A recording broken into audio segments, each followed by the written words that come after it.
séminaire sur la Pentecôte. C'est le seul jour du séminaire. Et le dimanche, ça sera la Pentecôte. Et donc, ce soir, je veux rappeler d'abord le thème de notre séminaire. Le thème est tiré du livre de Actes, chapitre 1, verset 8. La Bible dit: vous recevrez une puissance, le Saint-Esprit survenant sur vous. C'est là qu'on s'est arrêté. Cherchez à voir ce qu'est la Pentecôte. Nous allons chercher à voir la Pentecôte, c'est quoi? Qu'est-ce que nous célébrons réellement lorsque nous disons que nous célébrons la Pentecôte? C'est ce que nous allons voir précisément ce soir. Donc le Seigneur bénisse notre écoute ce soir. Donc, je veux d'abord commencer par la définition du mot Pentecôte. Alors, je voudrais te rassurer que c'est juste un enseignement. Donc, c'est un enseignement qu'on va écouter.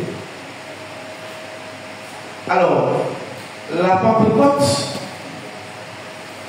fait partie des 3 grandes fêtes de l'Éternel. Nous savons qu'il y a 7 fêtes, mais lorsqu'on interroge les grandes fêtes de l'Éternel, il n'y en a que 3. Il y a la première fête, on va dire comme ça, on a la Pâque, qui est la fête qui commémore la résurrection du Seigneur Jésus-Christ. Donc la fête du Fils. Nous avons ensuite la Pentecôte qui commémore on va dire l'effusion du Saint-Esprit. Donc la fête du Saint-Esprit. Et il y a la fête du Père qu'on appelle la fête de Tabernacle, qu'on appelle également la fête Sukkot, qui commémore la grandeur du Père. C'est une fête au cours de laquelle on célèbre la grandeur de Dieu. On célèbre le règne de Jésus-Christ sur toute l'étendue de la terre. Jésus règne. Donc, on connaît la Pâque, à quel moment ça se fait autour d'avril. Voilà, avril-mars. On connaît la Pentecôte. La Pentecôte qui se fait 50 jours après la fête de Pâques. Et on appelle également la fête des semaines, ou on appelle également la fête des 7 semaines. Alors, c'est la fête des 7 semaines où la Pentecôte commence le lendemain de la Pâque. Ce n'est pas ça, on ne commence pas à compter le jour de la Pâque, mais on commence à compter le lendemain de la Pâque. On compte 7 semaines. Donc 7 fois 7 égale 49, plus le jour du lendemain, ça fait exactement les 50 jours. Donc, on célèbre la fête de la Pentecôte le 50e jour après la Pâque. Le 50e jour après la Pâque. Mais il est bon de rappeler que la fête de Pentecôte se fêtait avant la venue du Saint-Esprit. Dans l'Ancien Testament, on fêtait déjà la Pentecôte. La Pentecôte dans l'Ancien Testament était la fête des 50 jours qui ont suivi le départ des enfants d'Israël de l'Égypte vers la terre promise. Donc 50 jours de marche, ils se sont arrêtés. C'est là que Moïse va aller sur la montagne pour recevoir les tablettes de l'Éternel. Et donc ça fait 50 jours. Et au 50e jour donc, de leur déplacement, on fêtait ça. Donc on appelait également la fête du pèlerinage des Juifs. Donc le départ de l'Égypte vers la terre promise, 50e jour. C'est également dans l'Ancien Testament la fête des récoltes, la fête des moissons. Alors, quand les paysans, on va dire comme ça, les agriculteurs, voilà, c'est le mot que je cherche, quand les agriculteurs faisaient leur récolte, 50 jours après le commencement donc, de leur récolte, ils venaient présenter ce qu'ils avaient reçu, donc leur récolte, au Seigneur. Donc ils venaient pour offrir les prémices au Seigneur. Donc logiquement, permettez que je m'appelle cette parenthèse, logiquement, pour tout agriculteur, le jour de la Pentecôte, les prémices de ta récolte. Pour tout travailleur, tu dois présenter le jour de la Pentecôte les prémices de ton travail. Donc en réalité, c'est la fête de la moisson. Donc c'est à ce moment-là que les agriculteurs venaient présenter leur récolte. La Bible dit même qu'à ce moment-là, on laissait une partie, le 50e jour, on choisissait une partie de la récolte qu'on dit qu'on sale. C'est pour les désœuvreux. C'est ça, hein? Désœuvrés. Voilà. Ceux qui n'ont pas les grands moyens, les pauvres. Voilà. Donc à ce moment-là, les paysans, les agriculteurs faisaient leur champ. Le 50e jour, avant même de venir présenter leur récolte à Dieu, ils délimitaient une partie du champ que eux, ils ne doivent plus toucher et qu'ils doivent remettre à ceux qui n'ont rien à manger. Donc déjà, je dis tout ça pour dire que déjà, la Pentecôte se fêtait avant la venue de Jésus-Christ. Venu physique, hein? Sinon on sait bien qu'il est Dieu. Donc je rappelle que au temps donc du déplacement des Juifs vers la terre promise, il y avait déjà cette fête et on l'appelait à ce moment-là la Shavuot. On vous entendez C-H-A-V-O-U-O-U-O-T, Shavuot. Bien. Maintenant, ce qui nous intéresse, c'est que avec l'avènement de Christ, la fête de la Pentecôte coïncide avec l'avènement du Saint-Esprit sur les disciples. Mais cela ne veut pas dire que le Saint-Esprit est venu du ciel le jour-là. Disons, comprenons-nous, le Saint-Esprit était déjà en mouvement depuis la création. La Bible dit que quand la terre était vide et informe, il n'y avait que l'Esprit de Dieu qui se mouvait au-dessus de la terre. Donc déjà avec la création de la terre, le Saint-Esprit était déjà là, il était à l'œuvre. Même pour aller encore choquer un peu, le Saint-Esprit était même déjà au jardin, mais il a arrêté de visiter Adam à partir du péché. Et ce Saint-Esprit-là était là. Samuel disait au jeune Saül à l'époque, Dieu va te visiter, il va te remplir de son esprit et tu seras transformé en une autre personne. Donc déjà, dans l'Ancien Testament, déjà, on montrait que l'Esprit de Dieu, le Saint-Esprit existait.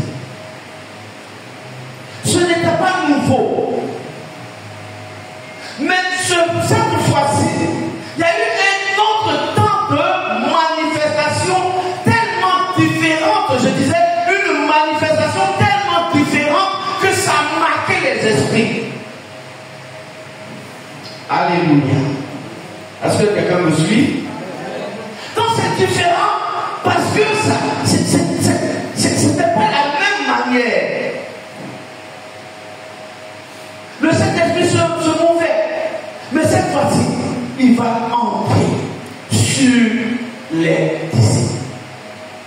Alléluia. Prenons Actes chapitre 2. Actes chapitre 2, je veux faire une bien longue lecture. À partir du verset 1, on va aller jusqu'au verset 15 ou 16. Actes chapitre 2, à partir du verset 1, je lis la parole du Seigneur.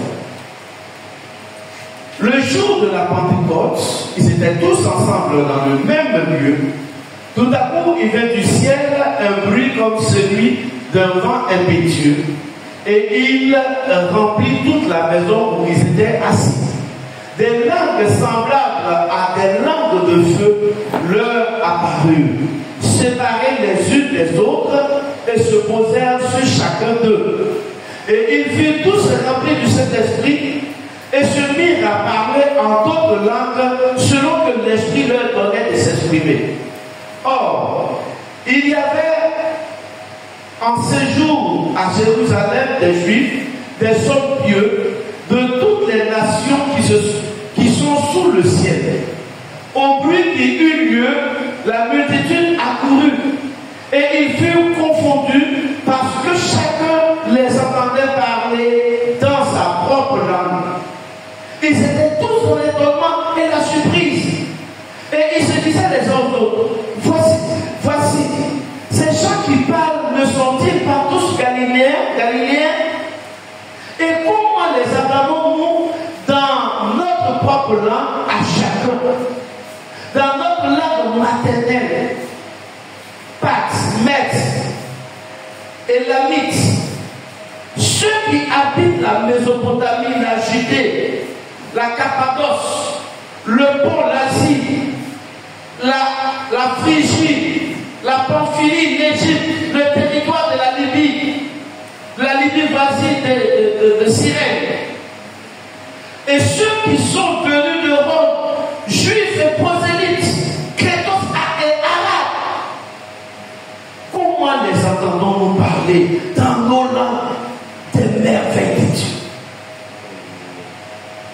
Verset 12. Ils étaient tous dans l'étonnement et ne sachant que penser, ils se disaient les uns aux autres, que veut dire ceci? Mais d'autres se moquaient et disaient, ils sont pleins de vin doux. Alors Pierre, se présentant avec les 11, éleva la voix et leur parla en ces termes, ô Juifs, et vous tous qui séjournez à Jérusalem, sachez ceci et prêtez oreille à mes paroles.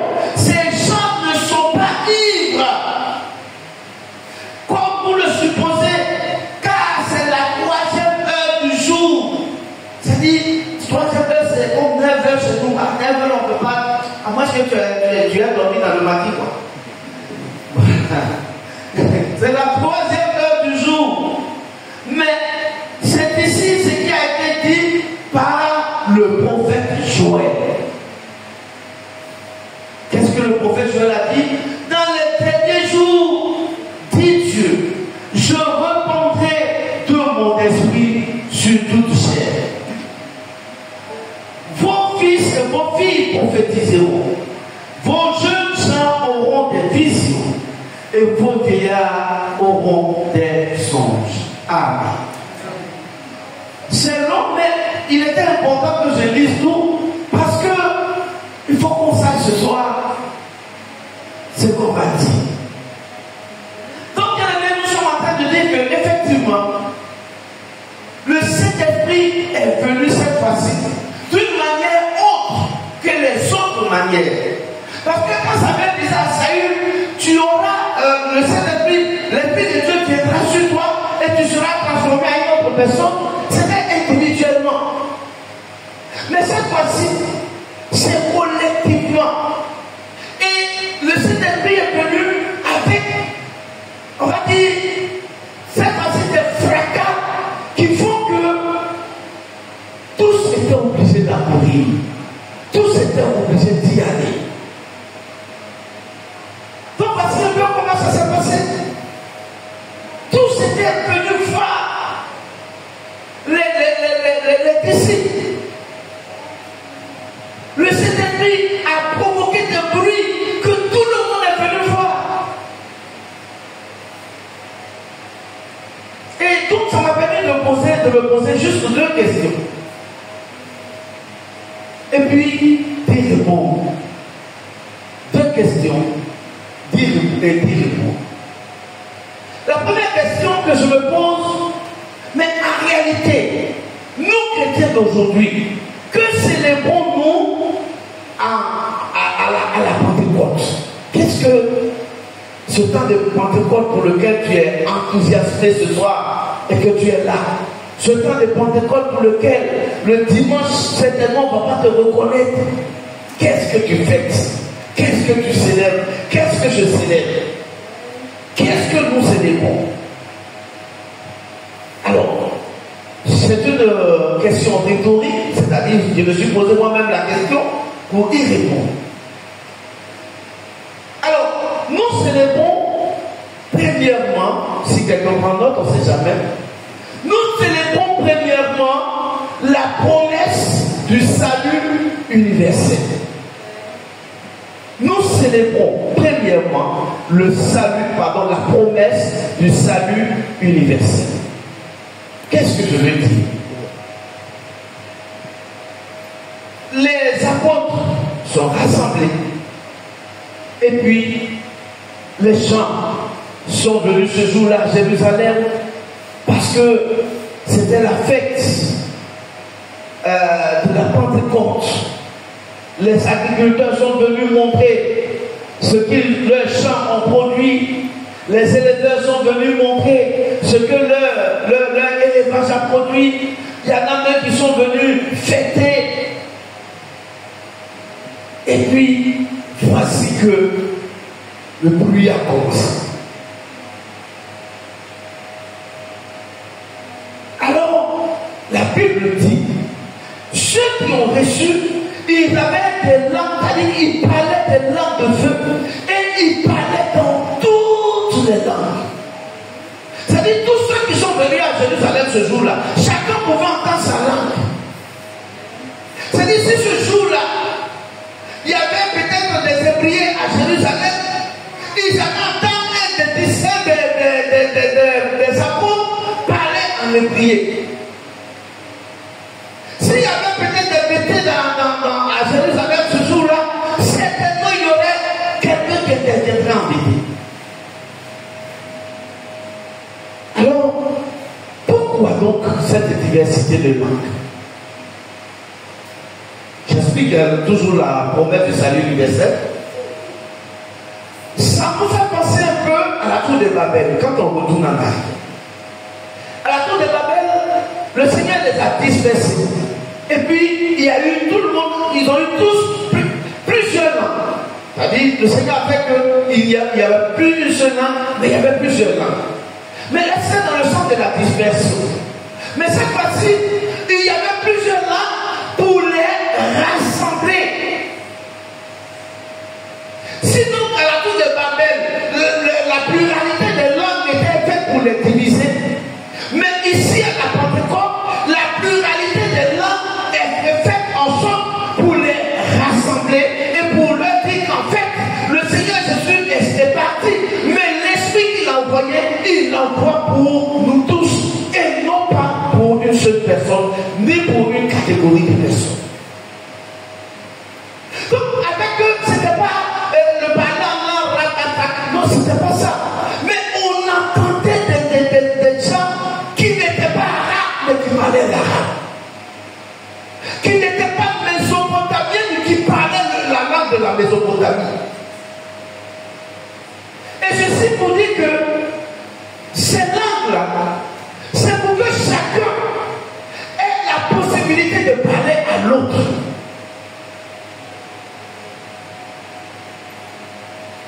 Si je me pose la question, pourquoi? C'est le jour de la Pentecôte que le Saint-Esprit est venu. Parce que je vous ai dit que ça existait déjà. Pourquoi? C'est le jour de la Pentecôte que le Saint-Esprit a attendu pour venir. Mais la réponse est toute simple. C'est parce que c'est le jour de la Pentecôte que tout le monde devait se rassembler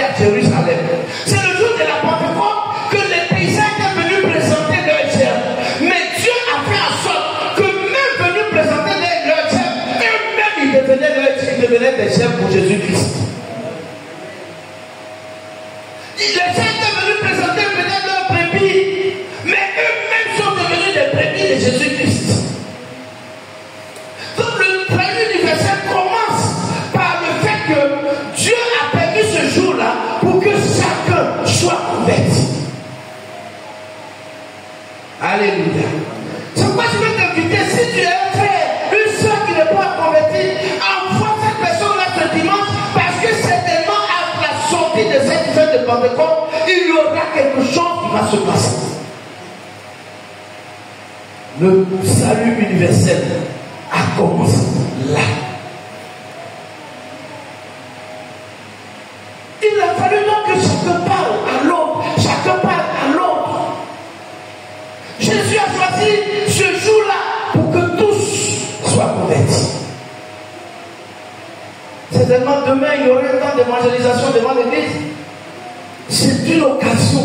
Dieu t'a donné une langue pour que tu viennes parler à quelqu'un. Certainement au passage, il est peut-être que c'est nouveau. Et quand c'est nouveau, tu lui dis, mon frère, comment ça va, c'est nouveau. Il s'arrête et tu lui parles de Jésus en c'est nouveau. Dieu nous a donné différentes langues. Parce que certainement, il y a des gens qui vont dire, moi je ne comprends pas le français. Oui, mais il y a quelqu'un qui va te parler dans ta langue. L'objectif, le salut universel. Le salut universel.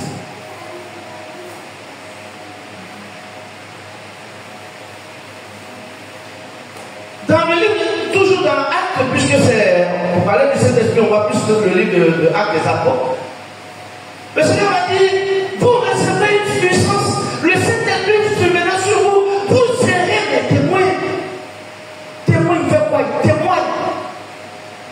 Et quand tu témoignes à quelqu'un, à ton frère, à ta soeur, ce que le Seigneur Jésus a fait pour toi, qui fait qu'aujourd'hui tu es scotché dans la maison de Dieu, lui aussi, il va venir. Et c'est comme ça que le salut universel va commencer. C'était donc le premier point, la promesse du salut universel. Deuxième point, qu'est-ce que nous célébrons? Toujours on reprend la question, qu'est-ce que nous célébrons? Nous célébrons la fondation de l'Église. Vous êtes sans ignorer, ou nous sommes sans ignorer que c'est à partir de la fête de Pentecôte que l'Église est née. C'est à partir de la Pentecôte que l'Église est née. C'est ce qu'on appelle ça la fête anniversaire de l'Église. Et comment l'Église est née? La Bible dit que quand les gens qui sont venus, ils sont assis, ou du moins les gens sont venus, et ils entendent du bruit, ils accourent, ils arrivent, plein de personnes, ils étaient nombreux. Dieu va donner la parole à Pierre.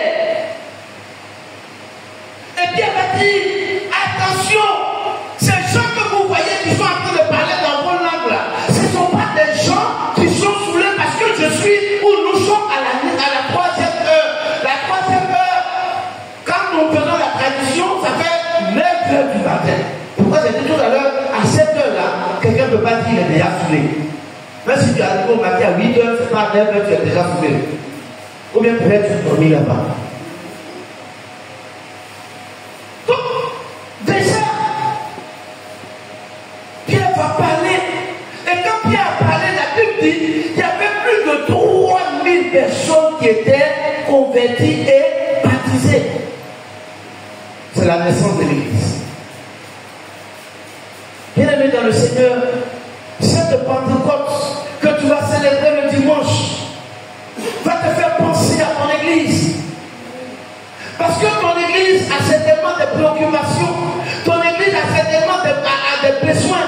Voici l'occasion où tu vas t'asseoir pour méditer, pour dire c'est la naissance de l'église de Dieu et je dois faire quelque chose pour participer à cet anniversaire-là, sinon à cet anniversaire-là de l'église de mon Dieu. Alléluia. C'était la deuxième. Que faisons-nous? Donc, premièrement, on a dit on fait la promesse du salut.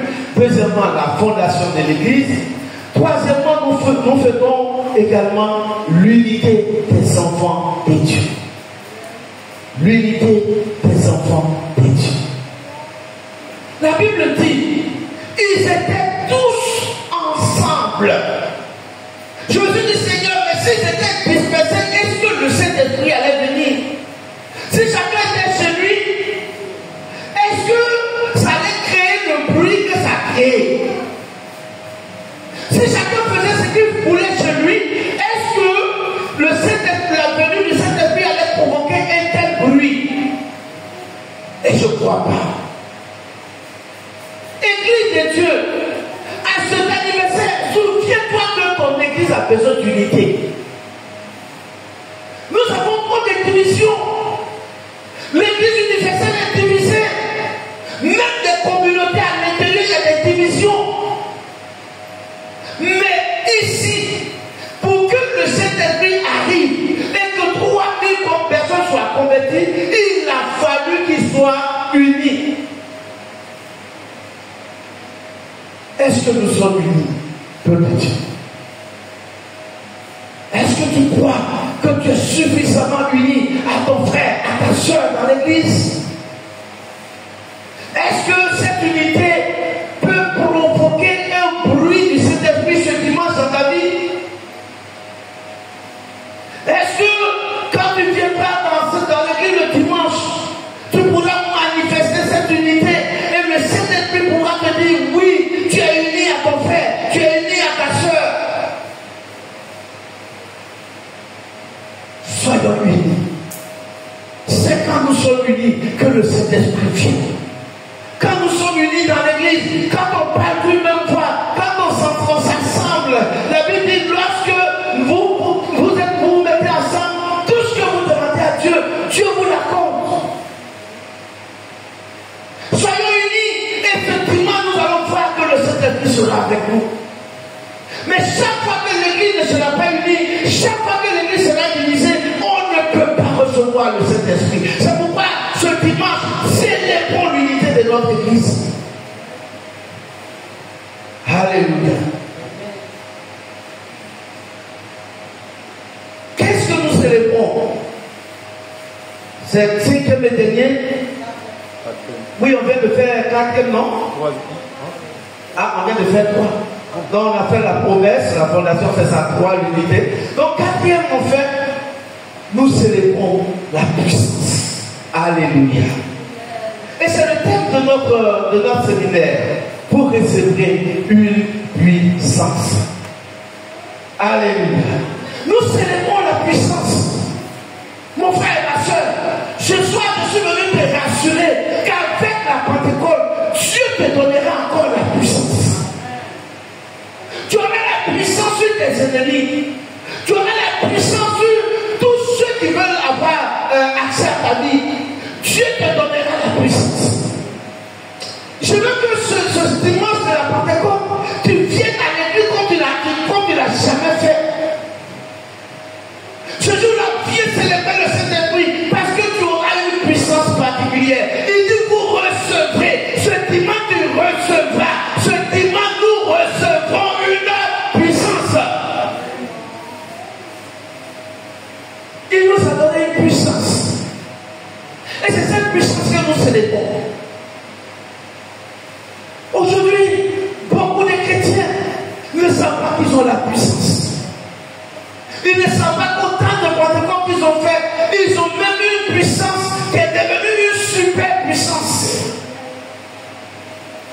Tu as la puissance. Mon frère, ma soeur, tu as la puissance.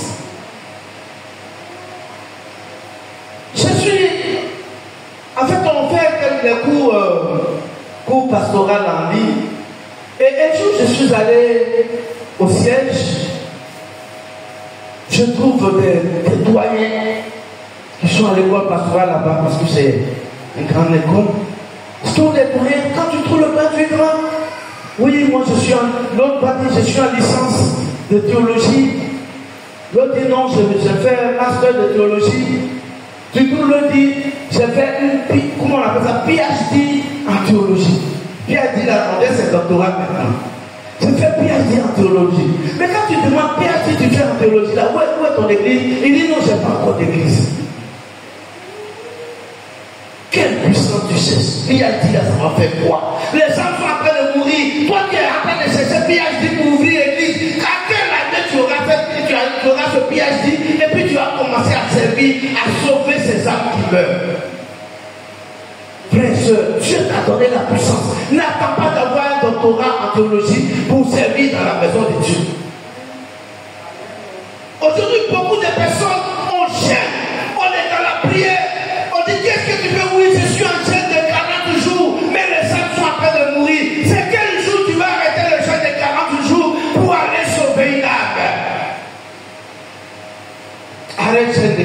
toujours, Dieu t'a déjà donné la puissance. Ce n'est pas mauvais de jeûner. C'est très bon. Mais n'attends pas ces choses-là. Tu n'as pas PhD pour ouvrir l'église. Mais à quelle année toi tu vas avoir PhD quand ton frère sera en enfer? Tu as eu bac théologie, il faut commencer déjà. N'attends pas PhD. Alléluia. Je veux donc te dire que ce dimanche, viens manifester la puissance que Dieu t'a donnée. Parce qu'avec cette puissance, certainement, il y a des choses que tu n'avais jamais expérimentées. Ce dimanche, Dieu permettra, avec la puissance qu'il t'a donnée, tu vas expérimenter ces choses-là. C'est pourquoi il a dit, vous recevrez une puissance. Je suis venu te dire, le dimanche, tu recevras une puissance. Et cette puissance va t'accompagner toute l'année. Et la Pentecôte prochaine, tu vas témoigner de ce que tu es, la puissance. Alléluia. Donc c'était ma première question. Qu'est-ce que nous gagnons? Qu'est-ce que nous célébrons? Ma deuxième question que je me suis posée, d'accord, on est dans le temps, c'est qu'est-ce que je gagne à célébrer la Pentecôte? Donc premièrement, c'était qu'est-ce que je célèbre? La deuxième question maintenant, c'est qu'est-ce que je gagne, moi, en célébrant la Pentecôte chrétienne d'aujourd'hui? Qu'est-ce que nous gagnons? Qu'est-ce que je gagne? Premièrement, la chose que je gagne en célébrant la Pentecôte, je gagne ma vie transformée. Il est dans le Seigneur. La première des choses que nous recevons lorsque nous fêtons la Pentecôte, c'est la transformation de notre vie. Regarde Pierre. Pierre n'était pas le plus fort. Pierre n'était pas le plus fort. Mais je veux même encore aller plus loin pour dire que Pierre même a été lâche. C'est lui qui a régné Jésus. Mais quand le Saint-Esprit est venu, sa vie a été transformée. Et c'est lui qui prend le micro devant près d'une foule de 3000 personnes pour dire, oui, je prends la parole au nom de tous les apôtres pour vous dire que ce que vous voyez là, ils ne sont pas soudés, mais ils sont le Saint-Esprit. Toi, Pierre, tu pourrais parler comme ça? Il y a quelque chose, tu pourrais parler comme ça? Je veux, et c'est ma prière, que cette Pentecôte que nous allons fêter ce dimanche puisse transformer ta vie. Parce que je sens dans mon esprit que beaucoup d'entre nous, à cause des situations, sont en train de rétrograder dans la maison de Dieu. Même assis dans la maison de Dieu, ils n'ont plus confiance en Dieu. Mais ce matin, je suis venu te dire, à partir de cette Pentecôte, tu auras la vie transformée. La vie douée sera en toi et tu serviras ton Dieu avec plein de joie. La Pentecôte nous donne la forme transformée. Alléluia. Il faut qu'on arrive à transformer nos vies. Certainement on en parlera. Mais des chrétiens, beaucoup de chrétiens, quand tu les vois, tu ne sais pas qu'ils sont chrétiens. Mais souvent pour marcher, ils sont obligés de camoufler leur bout Bible, la cacher, parce qu'ils ne veulent pas que le voisin du quartier sache qu'ils sont chrétiens. Il faut qu'on arrive. Tu es où tu habites, tout le monde va savoir que toi tu es chrétien. C'est la vie transformée. Les super que tu portais pour aller au marché, non! Une vie transformée demande que quand la vie de Dieu passe, on sent la gloire. C'est pas derrière l'enfant de Dieu qu'on va faire. Non, ta vie n'est pas encore transformée. Quand ta vie est transformée, quand même on te voit passer, on te respecte. Il faut qu'on arrive à là. Enfant de Dieu, transformons notre vie. Il y a trop de débauches au milieu de nous. On vit mal. Il faut que ces choses-là changent à travers la Pentecôte. C'est ce que tu gagneras. Ou c'est ce que tu gagnes à travers cette fête de Pentecôte. Une vie transformée. Une vie à la gloire de Dieu. Quand on voit un enfant de Dieu, on dit oui, lui, la personne qui marche là, je suis sûr, je parie que c'est un enfant de Dieu. Mais si tu marches, que ça ne dit rien aux gens du monde, ta vie n'est pas encore transformée. Que cette Pentecôte soit l'occasion de la transformation des enfants de Dieu, de l'Église et Pierre Yopoukou. Alléluia. Qu'est-ce que nous gagnons? Nous gagnons également l'espoir et l'espérance. L'espoir.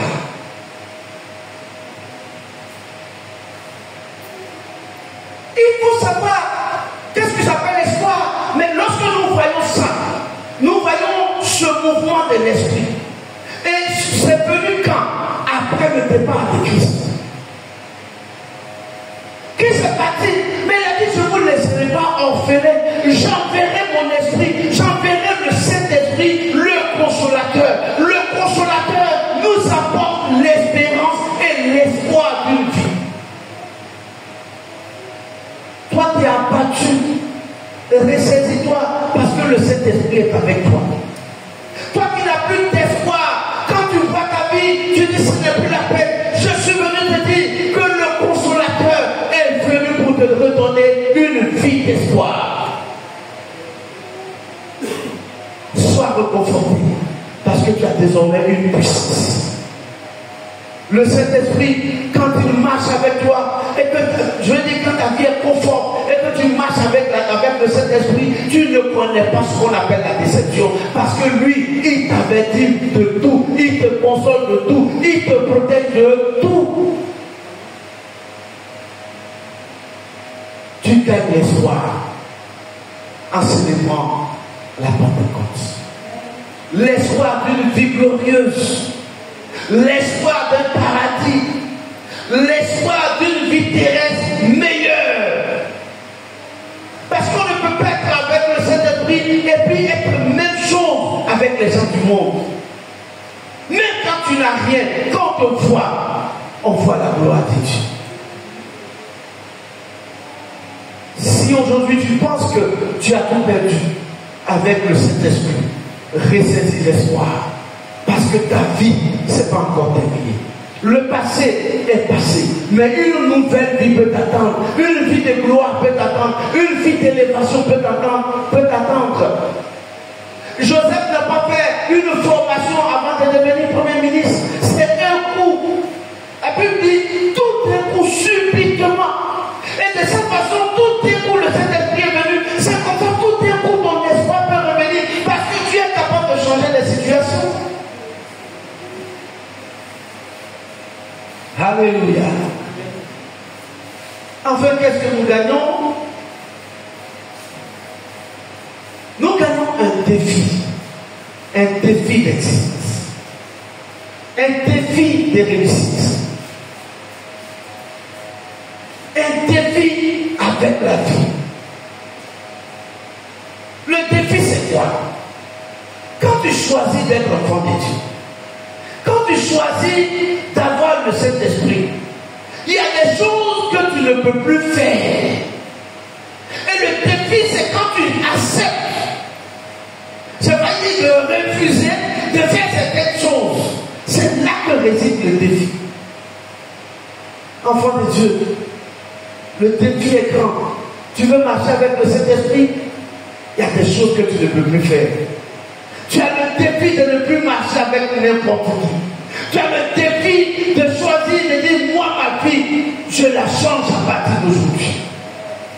Tu as le défi de dire, ma vie sera plus comme avant. C'est là que le défi se trouve. Parce que ce n'est pas n'importe qui pouvait s'asseoir pour recevoir le Saint-Esprit. C'est des gens qui avaient une vie particulière. Et ton défi, c'est aujourd'hui de voir ta vie dans le miroir pour dire, moi, j'ai changé. Enfant de Dieu, avec le Saint-Esprit sur toi, il faut qu'on sente le changement. Le défi, c'est ton changement que Dieu veut voir. Le défi, c'est ta nouvelle vie que Dieu veut voir. Le défi, c'est de dire, moi, je dis non au monde. Les gens du monde ne me reconnaîtront plus. C'est ça le défi qui attend les enfants de Dieu. Alléluia. Une nouvelle vie pleine de défis. Une nouvelle vie pleine de défis. Une vie transformée mais avec beaucoup de défis. Aujourd'hui, Si beaucoup de chrétiens n'ont pas de bénédiction, certainement, c'est vrai qu'on va accuser le diable, mais quelquefois, nous sommes tous responsables. Mais à partir de la célébration de la Pentecôte 2025, donne-toi de nouveaux défis. Dis-moi, moi, avec Jésus-Christ, avec le Saint-Esprit, voici comment je veux marcher. Voici ce que j'attends de Dieu. Voici ce que j'attends du Saint-Esprit. Donne-moi de nouveaux défis. Alléluia. Bien-aimé dans le Seigneur, c'est par là que je termine pour dire, il y a un défi là-dedans. Et lorsque toi tu auras relevé ta part des défis, Dieu il fera lui sa part. Mais tant que toi tu ne te donnes pas de défi, et que aujourd'hui tu es chrétien, demain tu es dans le monde, aujourd'hui tu es chrétien, demain tu marches avec les païens, le défi n'est pas relevé de ton côté et Dieu ne peut rien faire. Parce que lui veut voir sa gloire. Demain quand tu vas réussir, c'est là que tu vas lâcher la main de Dieu. Tu dis que non, c'est mon voisin ou bien mon ami de lycée d'avant qui a permis que je devienne comme ça. Non, laisse l'ami de lycée et relève le défi de la marche avec le Saint-Esprit. Lorsque tu as mis ce défi, Dieu se glorifie. Que le Seigneur nous bénisse. Amen. Acclame très fort le Seigneur.